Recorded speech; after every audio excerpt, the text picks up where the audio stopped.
to answer questions on what you hear. There will be time for you to read the instructions and questions, and you will have a chance to check your work. All the recordings will be played once only. The test is in 4 sections. Write all your answers in the listening question booklet. At the end of the test, you will be given 10 minutes to transfer your answers to an answer sheet. Now turn to Section 1 on page 2 of your question booklet.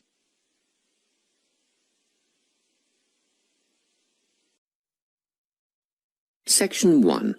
You will hear a conversation between a clerk at the inquiries desk of a transport company and a man who is asking for travel information. First, you have some time to look at questions 1 to 5.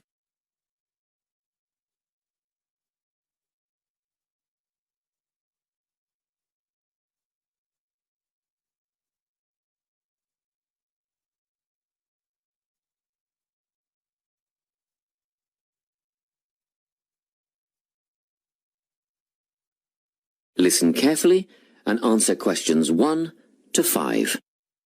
Good morning, Travellink. How can I help you? Good morning. I live in Bayswater and I'd like to get to Harbour City tomorrow before 11 a.m. Well, to get to Bayswater... No, I live in Bayswater. My destination is Harbour City. Oh, sorry. Right, so that's Bayswater to Harbour City. Are you planning to travel by bus or train? I don't mind, really. Whichever option is faster, I suppose. Well, if you catch a railway express, that'll get you there in under an hour. Let's see. Yes, if you can make the 9:30 a.m. express, I'd recommend you do that. Great. Which station does that leave from? Helendale is the nearest train station to you. Did you say Helensvale? No, Helendale. That's Helendale. What's the best way to get to the Helendale station, then? Well, hang on a minute while I look into that. Now, it seems to me that you have 2 options. Option 1 would be to take the 7:06 bus from the Bayswater Shopping Centre to Central Street. When you get there, you transfer to another bus, which will take you to the station. Or the second option, if you don't mind walking a couple of kilometres, is to go directly to Central Street and get straight on the bus going to the train station. OK. Which bus is that? The 792 will take you to the station. I guess the walk will be good for me, so that might be the better option. What time do I catch the 792? There are 2 buses that should get you to the station on time. One just before 9 o'clock and one just after. But look, at that time of the morning, it might be better to take the earlier one, just in case there's a traffic jam or something. The 8:55 is probably safer than the 9:05. Yeah, I don't want to miss the train, so I'll be sure to get on the 5 to 9 bus.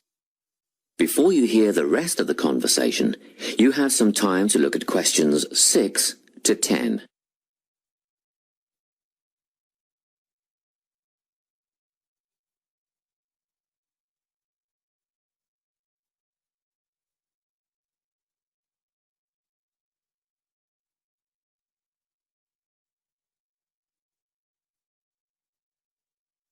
Now listen and answer questions 6 to 10. By the way, how much will I have to pay in fares? Well, you can get a ticket on the bus for $1.80 cash, and you'll need $10 each way for the train. Wait, do you have a Travellink card? No, but I can get one before tomorrow. OK, well, that'll make it considerably cheaper then. The bus will cost $1.50 each way, and the train will be... The train to Harbour City will... still cost $10 because you'll be travelling during peak hours in the morning, so no savings there, I'm afraid. However, if you could come back at an off-peak time... What does that mean? Well, if you could start your return journey before 5 p.m. or later than 7:30 in the evening... Actually, I wasn't planning on coming back till at least 8 o'clock anyway. Oh, in that case, you can make quite a saving if you use your Travellink card. You did say you were planning to purchase one, didn't you? Yes, I'll pick one up later today. Good. That would mean your return train journey would only cost you $7.15 with your card. Thank you. Is there anything else I can help you with? Actually, there is. Do you know if I can use the Travellink card on ferries? If you're thinking of the Harbour City ferries that go back and forth between the North and South Bank, those are the commuter ferries, then yes. A one-way trip costs $4.50, but with your card you'd make a 20% saving and only pay $3.55. So $3.55 for the commuter ferry. What about the tour boats? You mean the tourist ferries that go upriver on sightseeing tours? No, they only take cash or credit card. They're not part of the Travel Link company. Oh, I see. I don't suppose you know the cost of a tour? In actual fact, I do, because I took a friend on the trip upriver just last week. We decided on the afternoon tour, and that was $35 each, but I understand that you can do the whole day for $65. Thank you. You've been a great help. My pleasure. Enjoy your day out. That is the end of section 1. You now have half a minute to check your answers.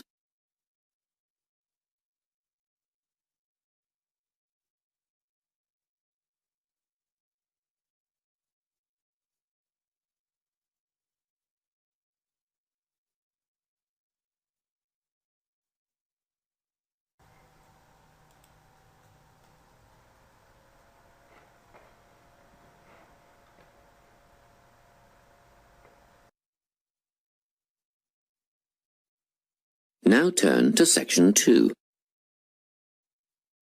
Section 2. You will hear a guidance counsellor talking to a group of students.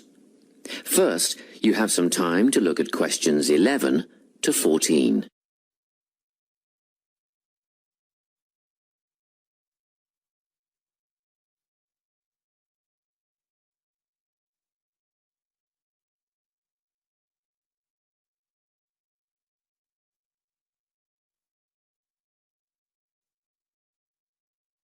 Listen carefully and answer questions 11 to 14.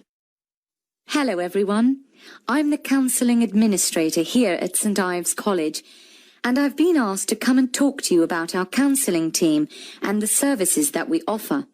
We have 3 professional counsellors here at St Ives, Louise Bagshaw, Tony Denby and Naomi Flynn. They each hold daily one-on-one sessions with students, but which counsellor you see will depend on a number of factors. If you've never used a counsellor before, then you should make an appointment with Naomi Flynn. Naomi specialises in seeing new students and offers a preliminary session where she will talk to you about what you can expect from counselling, followed by some simple questions about what you would like to discuss. This can be really helpful for students who are feeling a bit worried about the counselling process. Naomi is also the best option for students who can only see a counsellor outside office hours. She is not in on Mondays, but starts early on Wednesday mornings and works late on Thursday evenings, so you can see her before your first class or after your last class on those days. Louise staffs our drop-in centre throughout the day. If you need to see someone without a prior appointment, then she is the one to visit. Please note that if you use this service, then Louise will either see you herself or place you with the next available counsellor. If you want to be sure to see the same counsellor on each visit, then we strongly recommend you make an appointment ahead of time. You can do this at reception during office hours or by using our online booking form. Tony is our newest addition to the counselling team. He is our only male counsellor, and he has an extensive background in stress management and relaxation techniques. We encourage anyone who is trying to deal with anxiety to see him. Tony will introduce you to a full range of techniques to help you cope with this problem, such as body awareness, time management, and positive reinforcement. Before you hear the rest of the talk, you have some time to look at questions 15 to 20.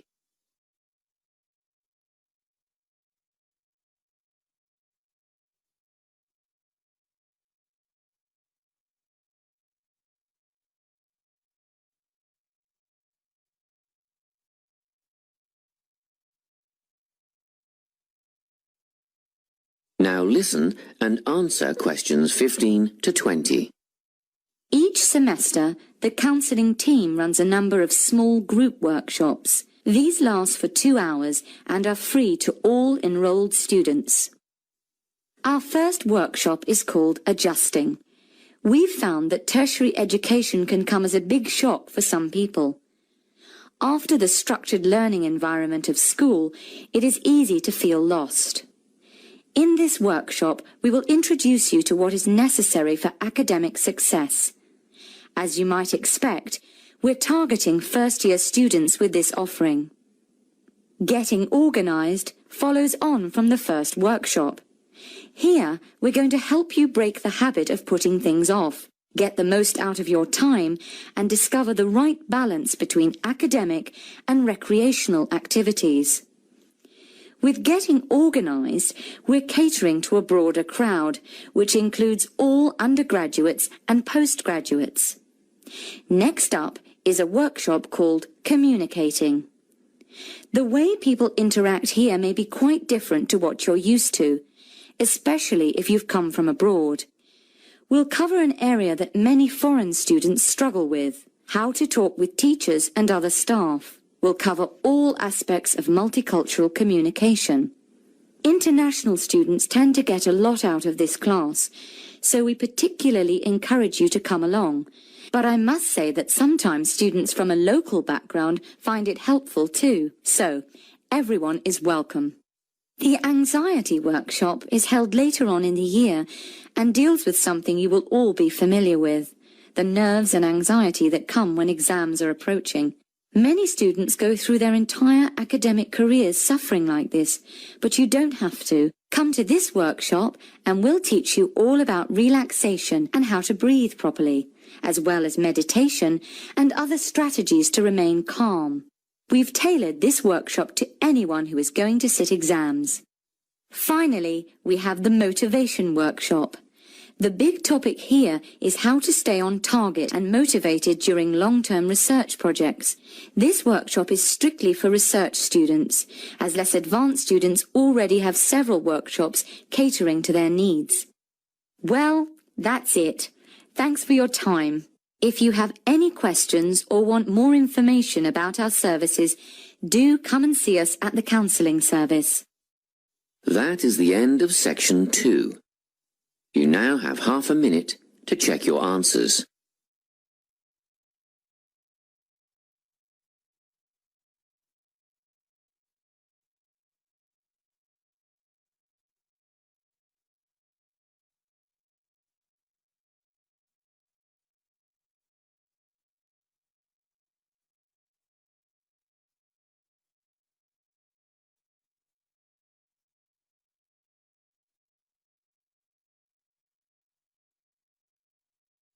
Now turn to section 3.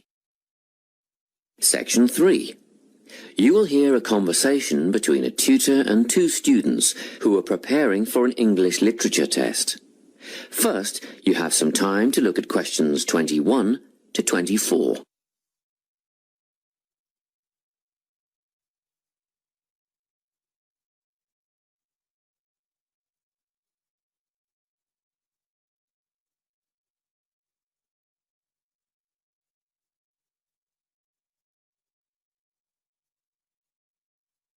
Listen carefully and answer questions 21 to 24. Hello, Lorna, Ian. Glad you could make it. You're the only 2 who put your names down for this literature tutorial, so let's get started, shall we? I want to run over some aspects of the novel The Secret Garden with you before the test next week. Be sure to take some notes and ask questions if you need to. Hey, Lorna, have you got a spare pen? Sure, here you are.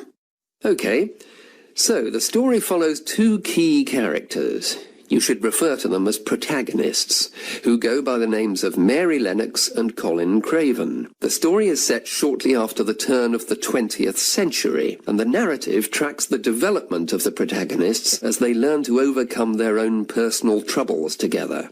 That's quite a common storyline, isn't it? Yes, you're right, Lorna.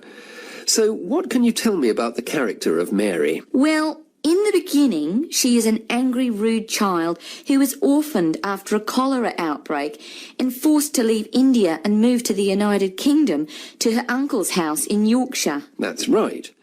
And there she meets Colin, who spends his days in an isolated room, believing himself to be permanently crippled, with no hope of ever gaining the ability to walk. The two strike up a friendship, and gradually learn, by encouraging each other, that they can both become healthy, happy, and fulfilled in life. Will we need to remember a lot of these details for the exam? Just the basic outline. Examiners don't want to read a plot summary. They know what the book is about. Focus on narrative techniques instead, such as point of view. What's that mean? It's all about how we see the story. This story, for example, is written from the perspective of what is called an omniscient narrator. Omniscient means all-knowing. So, as readers, we get to see how all the characters feel about things, what they like and don't like, and what their motivations are in the story. Before you hear the rest of the conversation, you have some time to look at questions 25 to 30.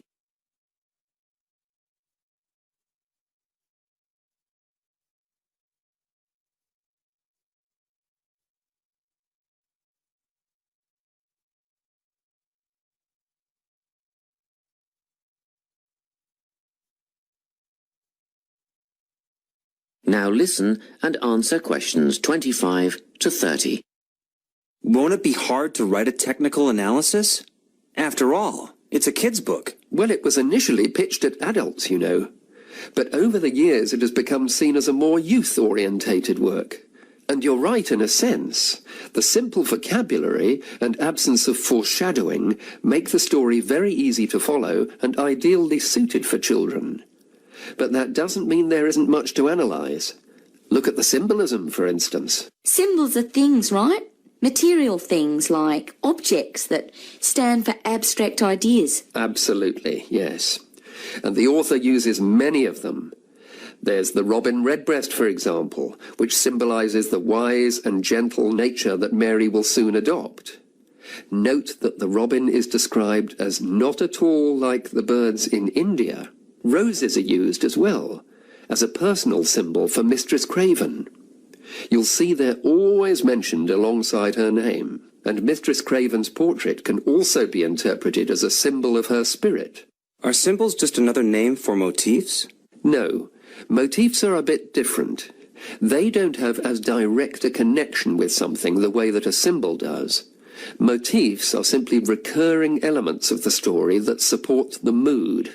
Are there any in this novel? Yes, two very important ones. The Garden of Eden is a motif. It comes up a few times in connection with the garden of the story.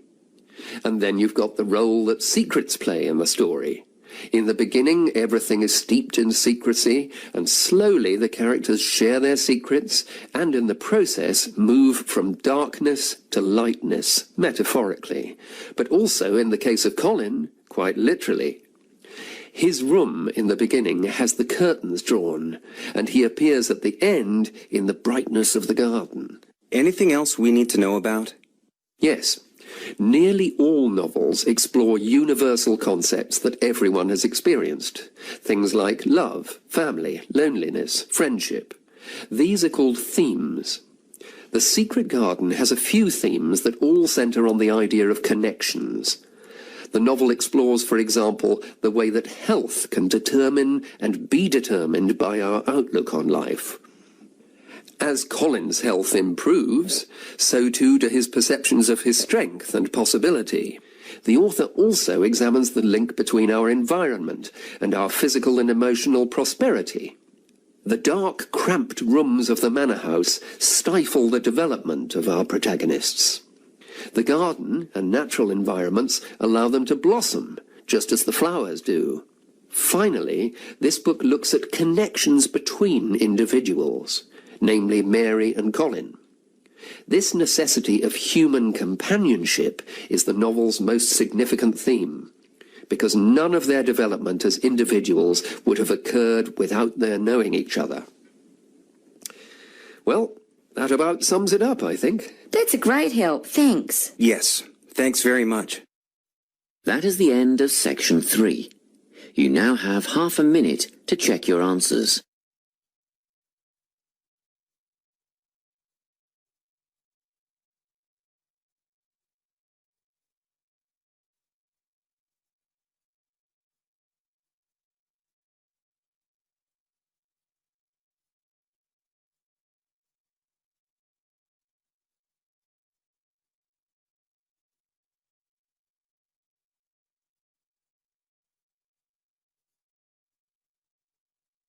Now turn to Section 4. Section 4. You will hear a talk on the topic of time perspectives. First, you have some time to look at questions 31 to 40.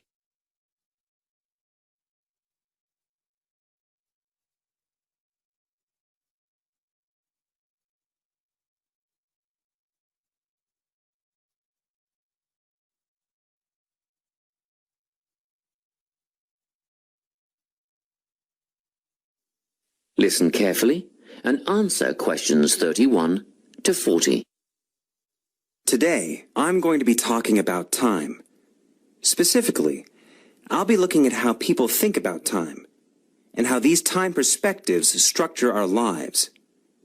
According to social psychologists, there are 6 ways of thinking about time, which are called personal time zones.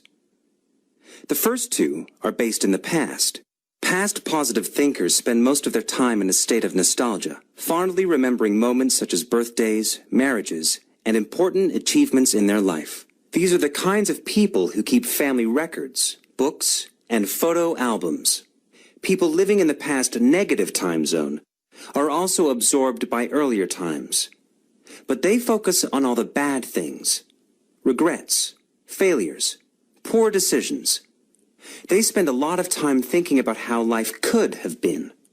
Then, we have people who live in the present. Present hedonists are driven by pleasure and immediate sensation. Their life motto is to have a good time and avoid pain. Present fatalists live in the moment too, but they believe this moment is the product of circumstances entirely beyond their control. It's their fate, whether it's poverty, religion, or society itself. Something stops these people from believing they can play a role in changing their outcomes in life. Life simply is, and that's that. Looking at the future time zone, we can see that people classified as future active are the planners and go-getters. They work rather than play and resist temptation. Decisions are made based on potential consequences, not on the experience itself. A second future-orientated perspective, future fatalistic, is driven by the certainty of life after death and some kind of a judgment day when they will be assessed on how virtuously they have lived and what success they have had in their lives. Okay, let's move on. You might ask, how do these time zones affect our lives? Well, let's start at the beginning. Everyone is brought into this world as a present hedonist. No exceptions. Our initial needs and demands, to be warm, secure, fed, and watered, all stem from the present moment. But things change when we enter formal education. We're taught to stop existing in the moment and to begin thinking about future outcomes. But did you know that every 9 seconds a child in the USA drops out of school? For boys, the rate is much higher than for girls. We could easily say, well, boys just aren't as bright as girls. But the evidence doesn't support this. A recent study states that boys in America, by the age of 21, have spent 10,000 hours playing video games. The research suggests that they'll never fit in the traditional classroom, because these boys require a situation where they have the ability to manage their own learning environment. Now, let's look at the way we do prevention education. All prevention education is aimed at a future time zone. We say, don't smoke or you'll get cancer. Get good grades or you won't get a good job. But with present-orientated kids, that just doesn't work. Although they understand the potentially negative consequences of their actions, they persist with the behavior because they're not living for the future. They're in the moment right now. We can't use logic, and it's no use reminding them of potential fallout from their decisions or previous errors of judgment.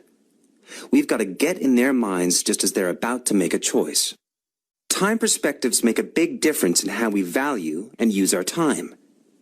When Americans are asked how busy they are, the vast majority report being busier than ever before. They admit to sacrificing their relationships, personal time, and a good night's sleep for their success.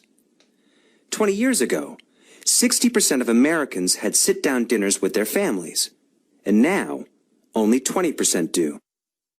But when they're asked what they would do with an 8-day week, they say, oh, that'd be great. They would spend that time laboring away to achieve more.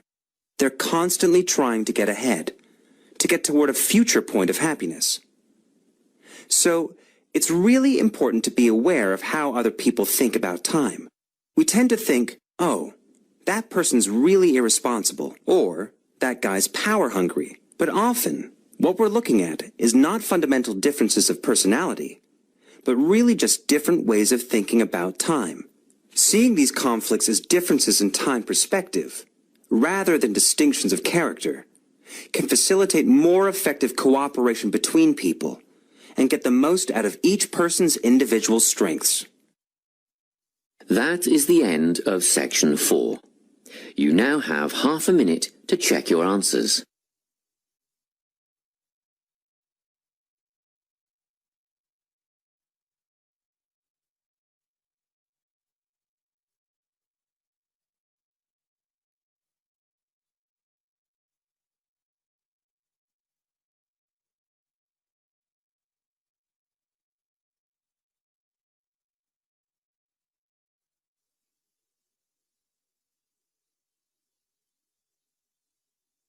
That is the end of the listening test. You now have 10 minutes to transfer your answers to the listening answer sheet.